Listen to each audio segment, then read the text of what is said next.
মৃত্যুঞ্জয় বাবুর কাছে আসবো। মৃত্যুঞ্জয় বাবু, না, এখানে যেটা বলতে চাইছেন যে আমি এই চার্জশিটটা দেখে যেটুকু বুঝলাম, চার্জশিটের পয়েন্টে আসছে, কারণ ইনভেস্টিগেশনের যে ম্যাটারটা সেটা পুরোটা চার্জশিটে তার ডিসক্লোজ করা হয়। সেই ইনভেস্টিগেশনের ম্যাটারটার মধ্যে তো আমরা জানি না ওখানে কি ঘটনা ঘটেছে বা কি ঘটনা ঘটতে চলেছিল বা কারা তার মধ্যে ইনভলভ, সেটা আমরা জানি না। মিডিয়ার থেকে শুনেছি, লোকের থেকে শুনেছি যেটুকু আছে। কিন্তু আমি যেটা অন পেপার যেটা দেখছি, এইখানে সিবিআই ফার্স্ট যে চার্জশিটটা ফাইল করেছে, এই চার্জশিটে মোরাললেস সিবিআই নতুন করে কোনো মেটেরিয়াল কালেক্ট করেনি। সেই মেটেরিয়াল যেটা collected by the Kolkata police ছিল সেটাই আছে। এবং এখানে আমি আপনার কথা শুনতে শুনতে আমি যে প্রথম চারটে যে প্রশ্ন বললাম না, সেই প্রশ্নের কি কি উত্তর সিবিআই এর চার্জশিট থেকে উঠে আসছে, আমি সেটা দর্শকদের দেখাতে থাকবো। বলুন। সিবিআই এর চার্জশিটটা এখানে খুব একটা ফ্যাটাল চার্জশিট। আমি বারবার এই কথাটা কেন বলছি, যে একটু দেখুন, সিবিআই এর ইনভেস্টিগেশনটা আমি সেকেন্ড পার্টে দেখতে পাবো। কেন ফার্স্ট পার্টে সঞ্জয় রায় ইনিশিয়ালি অ্যারেস্ট করেছিল কলকাতা পুলিশ।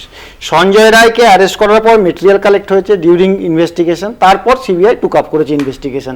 কারণ কলকাতা পুলিশের কাস্টাডি থেকে সঞ্জয় রায় এসছে সিবিআই কাস্টাডিতে। সিবিআই নতুন করে যেটা করেছে, অভিজিৎ মণ্ডল এবং সন্দীপ ঘোষকে অ্যারেস্ট করেছে। অভিজিৎ মণ্ডল এবং সন্দীপ ঘোষের এগেনস্টে যে কি মেটেরিয়াল পেয়েছে, এটা কিন্তু এখন আমাদের সামনে নেই। এবং আমি সেই পর্যায়ে পরে আসবো, কারণ সেই জায়গায় এই মামলার একটা অত্যন্ত ক্রুশিয়াল পার্ট আছে। না, প্রশ্নটা এখানে আমি এখানে আসবো। সেটা তুমি সেটা করেনি বলেই তো সেই না না না না না না, এইখানেই সমস্যা। আমি এই প্রসঙ্গে পরে আসবো। সাপ্লিমেন্টারি চার্জশিটে যে স্কোপটা দিয়ে রেখেছে, সাপ্লিমেন্টারি চার্জশিট দেওয়া যায়।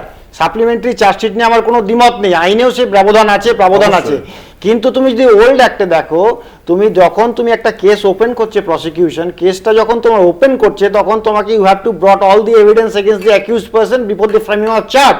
তো দেয়ারফর যদি ফার্দার এভিডেন্স কিছু আসে, তুমি আর নিয়ে আসতে পারবে না। এবং কোনো ক্রিমিনাল ট্রায়ালে চার্জ কি পিস মিলে ফ্রেম করা যায়?